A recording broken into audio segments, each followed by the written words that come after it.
Mohamed VI coulait des jours paisibles en France lorsque le Maroc a été secoué par un terrible tremblement de terre le 8 septembre dernier.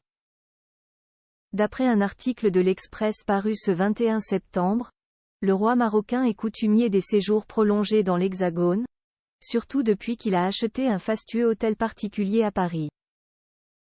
2 semaines d'horreur après un séisme dévastateur.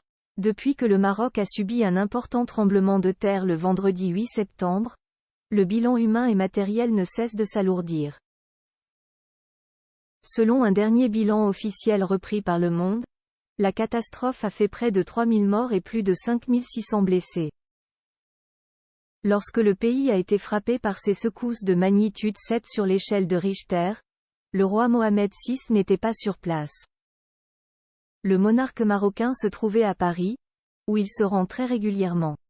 Surtout depuis qu'il s'est acheté un hôtel particulier en plein cœur de la capitale, d'après ce qu'a indiqué l'Express le 21 septembre dernier.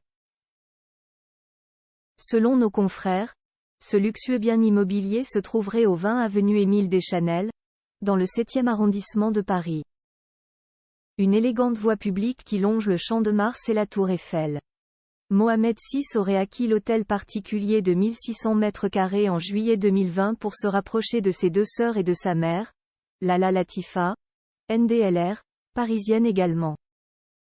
Coût total de cet achat, 83 millions d'euros, un prix exorbitant, justifié par la présence d'une piscine, un spa, une terrasse de 200 mètres carrés, et un jardin ouvrant sur la Tour Eiffel. Il y a 10 ans auparavant, le roi possédait un autre hôtel particulier, situé pour sa part près du musée Rodin. En attendant cette nouvelle acquisition, il logeait au Ritz, au Parc Hyatt, ou au Crillon où enfant déjà il pédalait en tricycle dans les couloirs, rapporte le magazine. Lorsque Mohamed VI a acheté sa nouvelle résidence du Champ de Mars, Le Figaro en avait dit un peu plus sur cette demeure construite en 1912.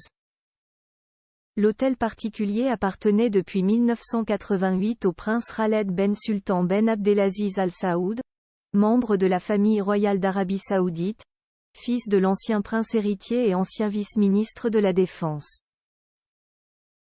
Les 2 parties ont préféré négocier en privé. Les négociations se seraient faites au niveau du palais.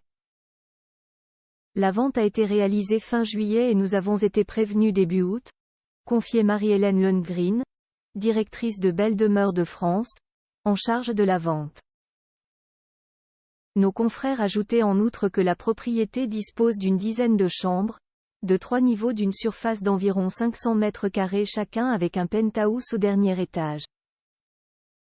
Sans compter une salle de jeu, une piscine, un spa, une salle de réunion, un salon de coiffure, un jardin de 300 mètres carrés et bien sûr une terrasse de 229 mètres carrés avec une vue imprenable sur tout Paris. Mohamed VI incognito dans le Marais. Si Mohamed VI se prélasse dans ce qui ressemble en tout point à un palace lors de ses séjours à Paris, il mène cependant une vie de Mister Tout-le-Monde. Dans l'Express, on apprend en effet que le roi Mohamed VI aime faire du shopping et de longues balades dans un certain quartier de la capitale, le Marais. Le fils d'Hassan II fait ses emplettes dans les boutiques du coin, visite chez El Opticien du 17 rue des Rosiers, petit tour à la Fnac ou achat chez Truffaut. Le monarque aime arpenter discrètement les rues de ce vieux quartier de Paris. Comme le sous-entend Elle hebdomadaire, le roi se sent plus libre et affranchi lorsqu'il est à Paris, lui qui est surnommé le roi malgré lui. Autour de